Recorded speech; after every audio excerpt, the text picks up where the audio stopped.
जरांगेचं खरं तर अगोदरपासून चुकतच आलंय. त्यांनी जे काय महाराष्ट्राला वेड बनवलं, जे काय तिथं दंगल घडली का घडवली, खरंच त्याचा सरकारने ना शोध लावावा. आता ही शंका निर्माण व्हायला लागली.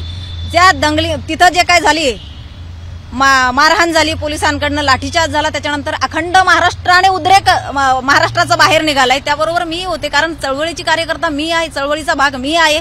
आणि तेव्हापासून मी मनोज जरांगेला त्यांच्यासोबत मी जोडल्या गेली. मनोज जरांगे कोण हे मला वाटतं मीडियाला पण माहित नसेल अगोदर. हे बोलतायत मी या संघटनेत काम केलं, त्या तुम्हाला तरी माहिती होतं का मनोज जरांगे कोण आहे अगोदर? ज्या वेळेला लाठीचार्ज झालाय, अखंड महाराष्ट्राने त्यांना डोक्यावर घेतलं, सर्व पक्षीय आमदार त्यांना भेटायला गेले. अगदी डॉक्टर प्रकाश आंबेडकरांपासून ते पार जलील असेल, राजसाहेब ठाकरे असतील, पडळकर असेल, सर्व सत्ताधारी आणि विरोधी पक्ष सर्वच त्यांना भेटायला गेले. आणि त्याच्यानंतर मनोज जरांगेचा चेहरा हा महाराष्ट्राने बघितला आणि महाराष्ट्राने त्यांना डोक्यावर घेतलं. त्याचं कारण सर्वसामान्य तळागाळातल्या लोकांनी त्यांना सपोर्ट केलाय. आणि म्हणून आज मनोज जरांगे जे काय आहे व्यक्तिमत्व ते आपल्या समोर आहे. त्याचं कारण एवढं मोठं आहे ना की मनोज जरांगे भोळा बाबडा माणूस, साधा सरळ बोलणारा, अगदी आपली भाषा शैली आहे ती न बदलणारा, अगदी म्हणजे जी सभ्य भाषा नाही म्हणता येणार त्यांची, जी भाषा शैली आहे किंवा जे काय आहे त्यांचं त्या भाषेत बोलणारा, म्हणून महाराष्ट्राने आणखी जास्त त्यांच्यावर विश्वास ठेवला की नाही. आता आम्हाला अगदी महाराष्ट्रासोबत मीही विश्वास ठेवला होता की आम्हाला निस्वार्थ नेतृत्व मिळालं. मी 1 महिन्यापूर्वीपर्यंत होते, जोपर्यंत तुम्हाला सांगते मला काही गोष्टी बऱ्याच प्रामुख्याने लक्षात येत होत्या. ज्या वेळेला नामदेवराव जाधव यांच्यावर शाईफेक झाली त्याही वेळेला या माणसाने ब्रशब्द त्यांच्या बाजूने काढला नाही. ज्या वेळेला मंगेश साबळेंनी गाडी फोडली त्याही वेळेला मंगेश साबळेला हा माणूस म्हणतोय कोण आहेत ते मला माहित नाही, मी ओळखत नाही त्यांना. ज्या वेळेला मला गलिच्छ भाषेत बोलले जाते, मी याची बाजू घेऊन भुजबळला एवढं ट्रोल केलं होतं. मी तळतळीनं बोलतीये की माझा भाऊ आजारी आहे, मला या लोकांचा विरोध करायला मी एकटी बस आहे, परंतु आता मला वेळ नाहीये त्यांना उत्तर द्यायला. मला ही लोक फेसबुकला फोन करतायत, व्हॉट्सअपला कॉलिंग करतायत, मला गलिच्छ भाषेत बोलण्यात येते, माझ्या लेकींना बोलण्यात येते. तुम्ही फक्त याच्या सोशल मीडिया 24 तास तुमच्या सोबत होती, तुम्हाला काय मीडिया बोलवायची गरज नव्हती. फक्त एक 30 सेकंद तुम्ही बोला माझ्यासाठी की त्या संगीता वानखेडेला का तुम्ही ट्रोल करताय, तिला एकटी समजू नका, बस एवढंच बोला असं म्हणत होते मी. का तर माझ्या मुलींपर्यंत आले. गलिच्छ मी सांगू शकत नाही तुम्हाला, एवढं माझ्या मुलींना बोलण्यात येत होतं. भुजबळचे कार्यकर्ते बोलत होते, परंतु या बाबाचं वक्तव्य असं होतं की मी त्या बाईला सांगितलं नाही बोलायला. कुणीही उठतंय आणि काय उगाच प्रसिद्धीसाठी काही करतंय. हे मी नाही बोलणारे, मला आरक्षण महत्वाचं आहे. हे मला माझ्या त्यांच्याही सहकार्याने आणि माझ्याही भावाने तिथल्या मला ऐकवलंय त्याचं बोलणं. आणि त्यावेळेला फार मनस्ताप झाला की अरे आज मी एवढं या माणसासाठी. आणि मग नंतर मला काही गोष्टी त्यांनी सांगितल्या की ताई आम्हाला बऱ्याच दिवसापासून असं वाटतंय तुम्हाला सांगावं, शांत बसा, पण तुम्ही कुणाचं ऐकत नसता हे आम्हाला माहितीये. आणि मग त्यांनी मला म्हटलं हे माझ्याही लक्षात येत होतं, ह्या गोष्टी माझ्याही लक्षात येत होत्या की अरे हे कुठेतरी चुकतंय, काहीतरी गडबड आहे.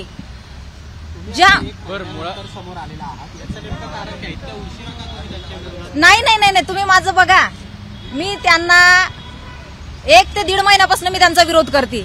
मी आता नाही, मी माझं युट्यूब चॅनल असेल, माझा फेसबुक असेल, मी त्याच्यावर त्यांचा विरोध करतेय. मला ट्रोल करण्यात येतंय, मी रडतीये ढसाढसा. मी विषाची बाटली घेऊन सोशल मीडियाच्या पुढे बसतीये, फेसबुक पुढे, की मी विष पेईल, मला ट्रोल करू नका, माझ्या लेकींना बोलू नका. मला उदयनराजेंच्या सहकार्यांचे फोन येत आहेत, ताई उदयनराजेंना आम्ही तुम्हाला भेटण्याची तरतूद करतोय, तुम्ही इकडे या साताऱ्याला, म्हणजे लोकांची तोंड गप्प होतील. आज छत्रपतींची गादी मला सपोर्ट करायला तयार आहे, परंतु हा माणूस फोन करून एक शब्द बोलत नाही हो सहानुभूतीसाठी सुद्धा, की कधी काळी या भगिनीने आपल्याला मदत केलेली आहे, खंबीरपणे आपल्यासाठी उभी राहिलेली आहे सोशल मीडियावर. नाही या माणसाचा मला फोन नाही आला किंवा याच्या सहकार्यांचा सुद्धा परत नाही फोन आला मला. मुळात प्रश्न असा आहे की तुम्ही म्हणताय की तुम्ही 1 महिन्यापूर्वी त्यांच्या बरोबर होतात. अनेक वेळा जरांगे असं बोललेले आहेत की मी स्वतः समाजाशी बोलतो, सहकार्यांशी बोलतो आणि मगच निर्णय घेतो. असं काय झालं 1 महिन्यानंतर किंवा 1 महिन्यापूर्वी की त्यांनी तुमच्याशी बोलणं टाळलं किंवा समाजाशी ते बोलत नव्हते का, असा तुमचा आरोप? नाही, अजिबात नाही. हे फक्त कॅमेऱ्यासमोर बोलण्यासाठी होतं.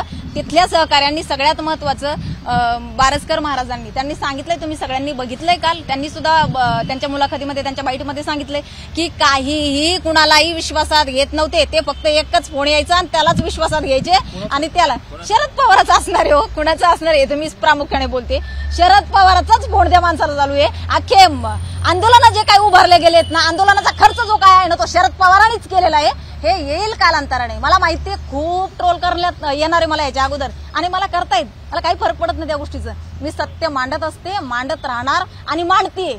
माझं तोंड कुणी गप्प करू शकत नाही. पण तुम्हाला असं का वाटतं की हा सगळा डाव जो आहे तो शरद पवारांनीच आखला गेला? तुमच्याकडे काय प्रूफ आहे? येस, अहो दिसतंय उघड्या डोळ्यांनी. काय प्रूफ बारस्कर महाराजांकडे. आणि सगळ्यात महत्वाचं, पहिलं तुम्हाला एक शब्द सांगते मी, तो विसरून जाईल परत, आणि बोलते मी नंतर की मला का वाटतं ते. कालची बाईट बघितली का तुम्ही जरांगीची? जरांगी बघा, बारस्कर महाराजांनंतर जरांगी काय बोललाय, हे तर 1-2च येतो, अजून 10-15 येतील. आलेले आहेत बाहेर. काय होतं माहिती का, करोडो मराठा समाज त्याच्या सोबत होता. कोण यांना अंगावर घेईल म्हणून लोक घाबरत होते. मला पण सल्ला देत होते की ताई मुलींकडे लक्ष द्या, तुम्ही सिंगल मदर आहे, जाऊ द्या. खूप गलिच्छ बोलल्या जाते ताई, तुम्हाला मनस्ताप होतो, तुमच्या भावाला आता तुमची गरज आहे, तुम्ही त्याच्याकडे लक्ष द्या. हे मला प्रामुख्याने समाजातले काही विद्वान व्यक्ती सांगत होते, अभ्यासू व्यक्ती सांगत होते. पण मी खरं बोलायला भीत नसते. असू दे, काय होईल ते होईल, मी शांत बसणार नाही. का बरं यांना काल सांगण्याची गरज पडली की 10-15 जण आणखी येणारे बाहेर? कारण यांचे मतं पटलेले नाहीत आणि फुटलेले आहेत सहकारी, आणि ते बाहेर येणार आहेत हळूहळू. बाहेर 100% येणार आहे. राहिला विषय की तुम्हाला का वाटते, ज्या वेळेला सर्व पक्षाचे आमदार, खासदार, पुढारी, सगळे काही आधी आजी माझी सर्व ज्यांना भेटायला गेले होते, यांनी कुठल्याही पक्षाच्या नेत्याला एवढं आवर्जून, एवढं म्हणजे नाही का आत्मीयतेने कुणालाच उत्तर दिलं नाही, किंवा यांची जी भाषा होती ती अरेरावीचीच भाषा, बरोबर. परंतु शरद पवार गेल्यानंतर यांची भाषा बघा. शरद पवार ज्या वेळेला बोलले, नाही मला बसायचं नाही, मला उभं राहून बोलायचं. राज ठाकरे पण बोलले होते, राज ठाकरे पण बसून नाही बोलले हो. मी कुठल्या पक्षाचे नाही, पुन्हा एकदा सांगते, फक्त मी जे बघितलं त्याच्यावर बोलतीये. हे यांचं वक्तव्य जे होतं ना, बाबाओ साहेबाची काय एनर्जी, साहेबाची एनर्जी दिसली का तुला? बाकीच्यांना एनर्जी नव्हती. म्हणजे हे कुठेतरी लक्षात येत होतं, परंतु असं वाटायचं मराठ्यांना आरक्षण भेटतंय ना, मरू दे, जाऊ दे, या गोष्टीकडे कानाडोळा करू. असं नाही, लक्षात येत नव्हतं, लक्षात येत होतं. परंतु जर फुटल्या गेलो तर नको. एक तर मराठा एवढ्या वर्षानंतर एकत्र आला होता, एवढ्या वर्षानंतर एकत्र आले होते, कुठेतरी एकमत झालं होतं, आणि आता नाही फुटायचंय आपल्याला, मरू दे, जाऊ दे असं म्हणून तोपर्यंत त्यांच्या सोबतच होते हो मी. पण ज्या वेळेला काही गोष्टी लक्षात आल्या की हा माणूस फक्त राष्ट्रवादीच्या कार्यकर्त्यावर ज्या वेळेला गुन्हे दाखल होतात, अंतरावली सराटीमध्ये दगडफेक करणाऱ्या ज्याच्या घरामध्ये जिवंत काडतूस सापडले, त्याच वेळेला याचा उद्रेक बाहेर निघाला. आमच्या कार्यकर्त्यांना अटक करायची नाही. फक्त तेच राष्ट्रवादी शरद पवारांच्या गटाचेच तुझे कार्यकर्ते आहेत का?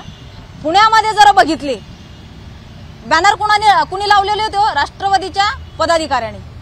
बरं, या माणसाचा मला याच्यावर जायचं नाही, हिंदू मुस्लिम वगैरे मला याच्यावर जायचं नाही, पण मला मात्र माझ्या छत्रपतींची शिकवण आहे आणि मला ती मांडायची आहे. छत्रपतींनी स्वराज्याची स्थापना, हिंदवी स्वराज्याची स्थापना पुण्यामध्ये केली. या माणसाने पण इथं आल्यावर यांचं स्वागत झालं. यांचं स्वागत कुठं झालं बघितलं असेल मीडियावाल्यांनी. यांचं स्वागत कुठे, त्या काय मस्जिद होती का काय होती ती, दर्गा काय होतं तिथं यांचं स्वागत झालेलं. टोपी घालून हे अख्खं पुणे फिरलेत. ती काय बाकीचे देव मंदिरं काय बंद होते का यांच्यासाठी? का बरं तिथंच गेलेत? मग का नाही? कारण शरद पवार त्यांचा भक्त आहे ना, हा पण त्यांचाच भक्त आहे. जे शरद पवाराला पाहिजे ते त्या माणसाने केलेलं आहे. प्रामुख्याने या सगळ्या नाही का की मनोज जरांगे जे बोलतात, त्यांची जी भूमिका आहे हे याच्या मागे खरा सूत्रधार कोणी आहे? शरद पवारच आहे, स्पष्टपणे सांगते मी.